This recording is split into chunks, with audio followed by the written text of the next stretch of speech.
Papayag ako na dito tumira yung anak mo. Pero kung hindi dahil kay Eden, hindi ko matatanggap yung anak mo. Turuan mo yung magluto, turuan mo, gawa yung bahay. Kung ano yung trabaho mo, yung dapat pinapagawa mo sa kanya. Iligaw mo sana yung bata para umalis dito. Ako naman sumabit dyan. Bakit po? Saan po tayo pupunta? Aalis na tayo dito. Mamaya ko na ipapaliwanag sa'yo. Papa, ayoko dito. Ayoko dito kayo na mama. Sama na lang ako sa'yo.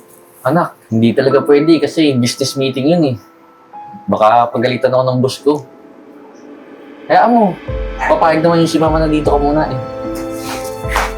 Eden, Jeboy, bakit ka ba nandito? Hindi na lang mo pa itong bata. Jeboy, Eden, di ba matagal na natin na pag-usapan to? Tsaka may business meeting ako eh. ayun nga. Kaso nga, hindi ka naman nagsabi sa akin na ngayon ka pupunta, di ba? Eh di sana, napagsabihan ko yung asawa ko, alam mo naman yung ugali nun. Eden, pasensya na. Biglaan lang din eh. Kahit na. Hindi ko naman alam ngayon ka pupunta dito eh. Alam mo naman yung ugali ng asawa ko, di ba? Francis, Saan na ito, Eden? Ha? Di ba sinabi ko sa'yo? Ayaw ko magpunta yung anak mo dito? O ikaw, gumagawa ka talaga ng paraan para makalapit kay Eden. Di ba sinabihan na kita? Ayaw ko na makita yung pagmumukha mo dito! Francis, tama na nga. Wala naman masamang intensyon si Jeboy dito eh. Iiwan lang yan si Jade kasi may travel siya. Tsaka kung papipiliin sa inyong dalawa, si Jade yung pipiliin ko kasi anak ko siya. Okay, sige. Papayag ako na dito tumira yung anak mo. Pero kung hindi dahil kay Eden, hindi ko matatanggap yung anak mo. So paano Eden? Mauna na ako ah. Si Jade, alagaan mo mabuti eh. Huwag mo papabayaan to ah. Sige. Jade, dito ka na.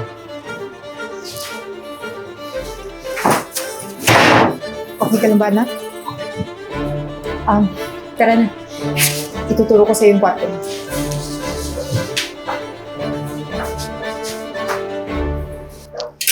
Marimar?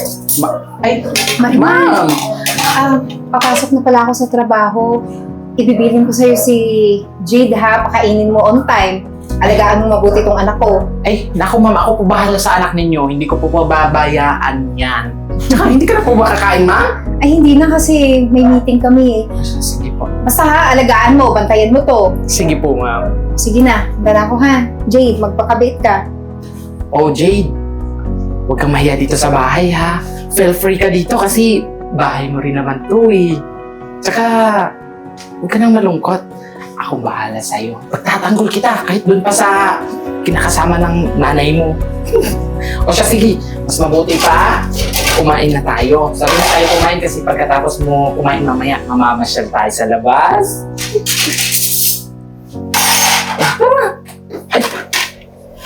Ano ito, Marimar? Sino nagsabi sa'yo pakainin mo yung bata? Ha? O ikaw? Ano akala mo? Hindi porket pumayag ako dito, maging buhay prinsesa ka. Tsaka Marimar, dapat turuan mo yung magluto, turuan mo, gawa yung bahay. Kung ano yung trabaho mo, yun dapat pinapagawa mo sa kanya. Mawalang galang ng pusir, ha? Bakit ko turuan yung bata ng magawain pangkatulong? Ano gagawin mong alila dito yung anak ni ma'am? Ang kapal naman ang mukha niyo, sir. Tsaka huwag niyong dinodoro yung bata, ha? Uy, wala akong karapatan. Ha? Sigawan ako! Tandaan mo! Boyfriend ako ng amo mo, ha? Bitawan mo ako, sir! Ito rin tandaan mo, ha? Wala kang karapatan saktan ako. Kasi hindi ikaw yung nagpapasahod sa akin! Tsaka nagiging ka na kaliwa! Ha? Ha? Tandaan mo, hanggat hindi ako sa mamahay na to, amo mo pa rin ako! Alis na!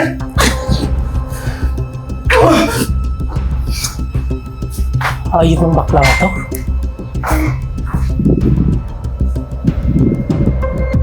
Sige pare, bumong ka lang dyan. Marami tayong pulutan. Pala pare, may problema ako eh. Itong asawa ko, dinala niya yung anak niya dito. Gusto ko kasi, tulungan mo ko. Ano magtulong niya, pre?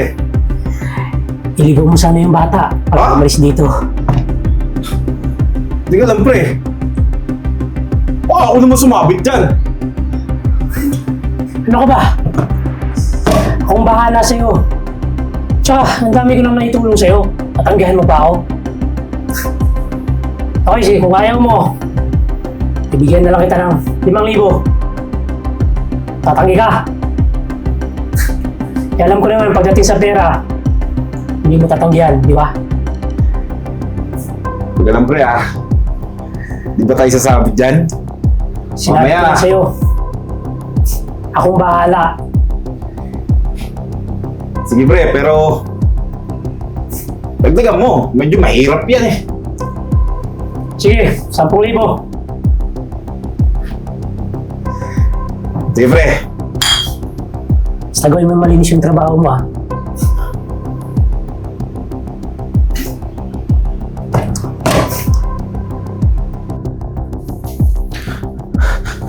Jade. Jade! Bakit po? Gising. Bakit po? Saan po tayo pupunta? Aalis na tayo dito. Mamaya ko na ipapaliwanag sa'yo. Tara, bilisan mo. Dali.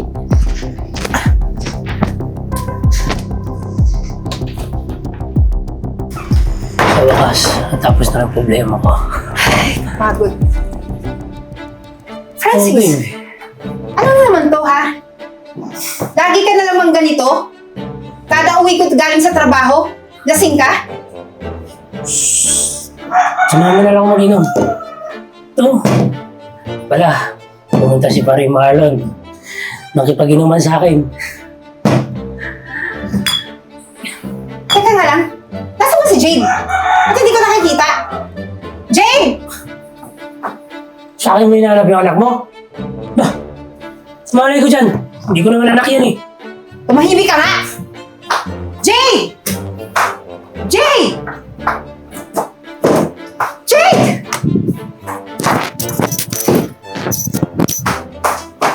Francis! Ano na si Jade doon sa kwarto, ha? Nasaan yung anak ko? O Eden, huwag mo hanapin yung anak mo sa akin. Tandaan mo, nung una pa lang, ayaw ko na nandito yung anak mo. Mamalay ko dyan. Kasama niya palagi si Marimar eh. Tsaka, kanina, narinig ko si Marimar, may kausap na lalaki.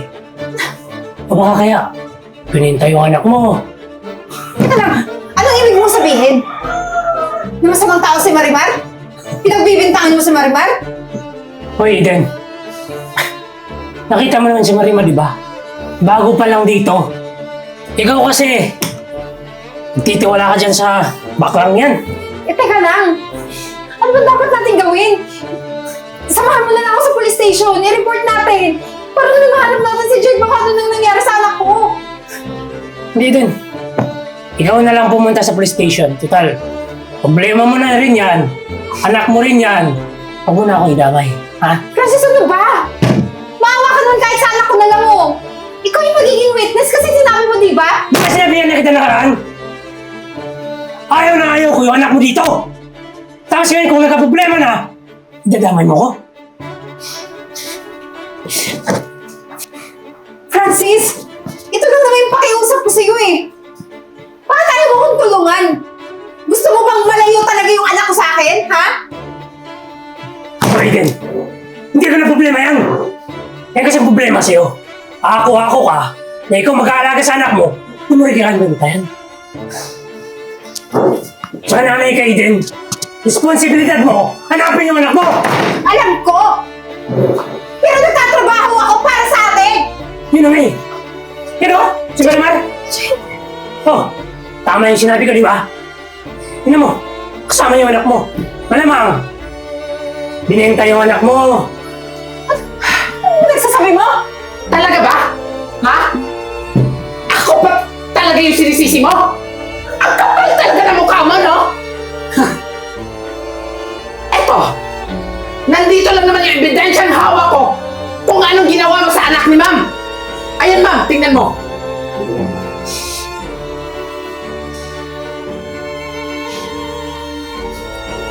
Kapal talaga ng mukha mo!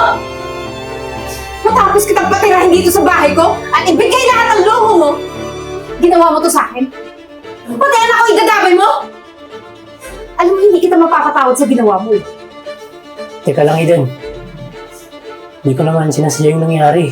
Sa sobrang kalasingan ko, kung ano na yung naiisip ko. Hoy! Masyado ka ng maraming sinasabi! Umalis ka na kasi intensyon mo talagang ilayo yung anak ni ma'am! Tingnan mo? Huh? Susuhulan mo pa si Marlon? Para iligaw yung anak ko?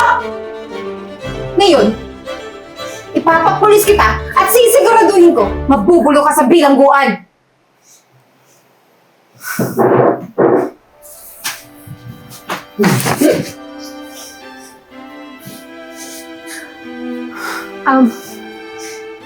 Marimar,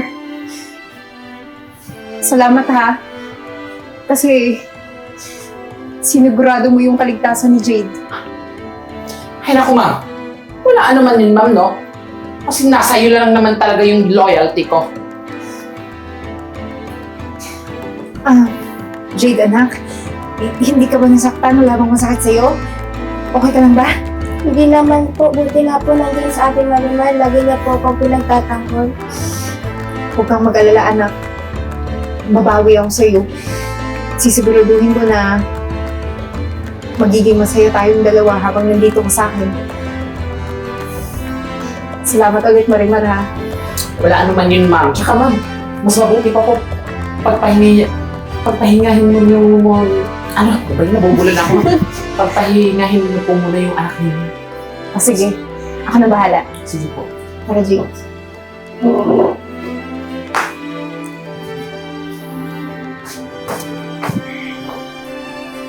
Jeboy, Hindi, nabalitaan ko yung nangyari Kaya nga bigla ako napauwi eh. Hindi ko hayaan mapahabak yung anak ko dahil dyan sa lalaki mo. Jeboy, kumalma ka naman oh. Huwag ka na mag-alala kasi nakakulong na si Francis. Tsaka kung okay lang sa'yo, makikiusap ako na pwede bang makasama ko pa ng mahabang oras si Jade para naman makabawi ako sa bata. Pa, ma, isa lang naman ang pangarap ko na magkaroon ng buong pamilya. Alam mo ba, nung simula na naghiwalay kayo ni Papa, wala pa yung nagiging girlfriend. Jeboy, gusto ko din sana humingi ng sorry. Alam ko, malaki yung kasalanan ko sa'yo at pinagsisisihan ko yun. Humanap lang naman ako ng iba kasi akala ko makakalimutan kita agad. Pa, ma, isa lang naman ang hiling ko na magkaroon tayo ng buong pamilya. So, Aileen, pwede naman tayo magsimula ulit di ba? Para sa bata. Oo naman. Ma, okay lang ba dito tumira si Papa? Anak, kung para sa'yo, magiging masaya ka, okay ako, pero ewan ko lang sa papa mo. Oo naman, anak. Di ba, pangarap ko mabuo yung pamilya natin? Walang problema sa akin kahit dito ko tumira. Freeze! At ngayon, isa naman pong kwento ang ating natutunan sa araw na ito. Maraming salamat po sa patuloy na panunood dito sa POTG Studio. Naway, nakuhaan ninyo ng aral ang storyang ito. At kung nagustuhan ninyo ang storyang ito, maaari po kayong mag-like, comment, and share. Maraming salamat po!